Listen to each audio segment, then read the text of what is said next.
আসসালামু আলাইকুম সুপ্রিয় দর্শক, আমি শাকিল আর আপনারা দেখছেন বিশ্ব বাংলা কৃষি, সর্বদা কৃষকের পাশে থাকে।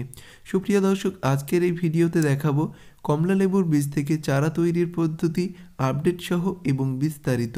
এবং আপনি যদি এই ভিডিওটি শেষ পর্যন্ত দেখেন তাহলে খুব সহজেই বাজার থেকে কেনা কমলা লেবুর বীজ থেকে চারা তৈরি করতে পারবেন। প্রথমেই আপনি বাজার থেকে কমলা লেবু সংগ্রহ করবেন, তারপরে এর খোসাটা ছাড়িয়ে ভিতরের অংশটা বার করার পরে দেখতে পাবেন এর ভিতরে আছে বীজ। এই বীজ সংগ্রহ করে নিতে হবে। পরিপক্ক এবং মোটা বীজগুলো সংগ্রহ করবেন, তা থেকে খুব দ্রুত এবং ভালো চারা তৈরি হবে। এরপর আমি এটা ছাড়িয়ে নিচ্ছি এবং এর ভিতরে আছে বীজ, যেটা আপনারা অবশ্যই দেখতে পাচ্ছেন। এই বীজ থেকেই হবে চারা। এর আগে এই বীজটাকে 1 থেকে 2 ঘন্টা শুকিয়ে নিতে হবে রোদ্রে। বন্ধুরা, 1 থেকে 2 ঘন্টা শুকিয়ে নেওয়ার পর অবশ্যই দেখতে পাচ্ছেন আমি অনেক কটা বীজ সংগ্রহ করেছি। এই বীজগুলিকে এবার ছাড়িয়ে নিতে হবে। এর উপরের যে খোসা আছে এই খোসাটা ছাড়িয়ে নিতে হবে এবং ভিতরের দানাটা জার্মিনেশন করতে হবে। তো এর আগেই আমি এটাকে ছাড়িয়ে নিচ্ছি।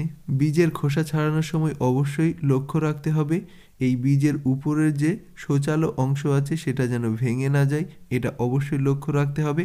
আর ওটা ভেঙে গেলে এই বীজ থেকে চারা বার হবে না, এটা সাবধানতার সাথে করতে হবে। আমি এখানে একটা বীজ ছাড়িয়ে আপনাদেরকে দেখাচ্ছি। এই পদ্ধতিতে সব বীজগুলিকে ছাড়িয়ে নেবেন। বন্ধুরা, বীজগুলি ছাড়িয়ে নেওয়ার পর দেখতে ঠিক এমন হবে। প্রত্যেকটা বীজ ছাড়িয়ে নেওয়ার পর এগুলিকে জার্মিনেশন করতে হবে। জার্মিনেশন করার জন্য টিস্যু পেপার প্রয়োজন। আপনারা টিস্যু পেপার একটা অথবা দুটো ব্যবহার করতে পারেন এবং একটা এয়ারটাইট কন্টেইনার প্রয়োজন। এরপরে টিস্যু পেপারের উপরে বীজগুলো দিয়ে টিস্যু পেপারটাকে ফোল্ড করে দিতে হবে। আপনি যে কোনো পদ্ধতিতে টিস্যু পেপারটি ফোল্ড করতে পারেন। আমি এখানে যে পদ্ধতি অ্যাপ্লাই করছি আপনারাও এই পদ্ধতি অ্যাপ্লাই করতে পারেন এবং এইভাবে টিস্যু পেপার ফোল্ড করে দিতে পারেন। এবং প্রয়োজনে আপনারা 2টি টিস্যু পেপার ব্যবহার করতে পারেন এবং বীজগুলি খুব ভালোভাবে ঢেকে দেবেন। বন্ধুরা, এটা ফোল্ড করা হয়ে গেছে। এরপর এটাতে পানি প্রয়োগ করতে হবে।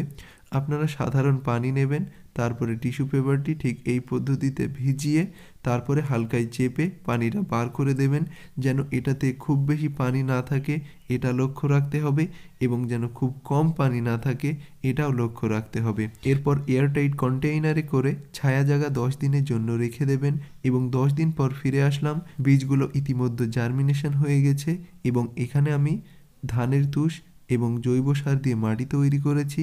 এই মাটিতে বীজ রোপণ করব। এর আগে আমি টিস্যু পেপারটি খুলে দেখব বীজগুলি জার্মিনেশন হয়েছে কি। এই বীজগুলি জার্মিনেশন হতে 5 থেকে 10 দিন সময় লাগবে। আপনারা এর মধ্যে একবার চেক করে দেখবেন।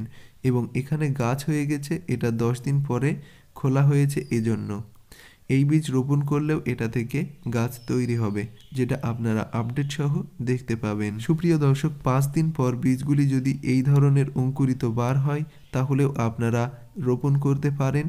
যে কোনো মাটি তৈরি করে 50% জৈব সার এবং 50% মাটি ব্যবহার করতে পারেন।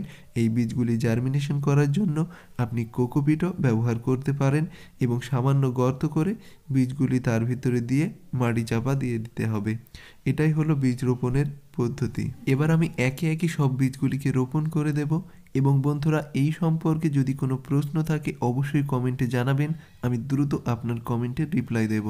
আপনারা এই পদ্ধতিতে চারা তৈরি করবেন, 100% সাকসেস হবেন, যেটা আমিও হয়েছি। এবং এই সম্পর্কে আগে একটা ভিডিও দেওয়া আছে, আপনারা চাইলে সেই ভিডিওটিও দেখতে পারেন। এরপর এটাতে পানি প্রয়োগ করে দিতে হবে। পানি প্রয়োগ করার 2 থেকে 3 দিন পর চারাগুলি উপরে উঠে আসবে, আপনারা দেখতে পাবেন।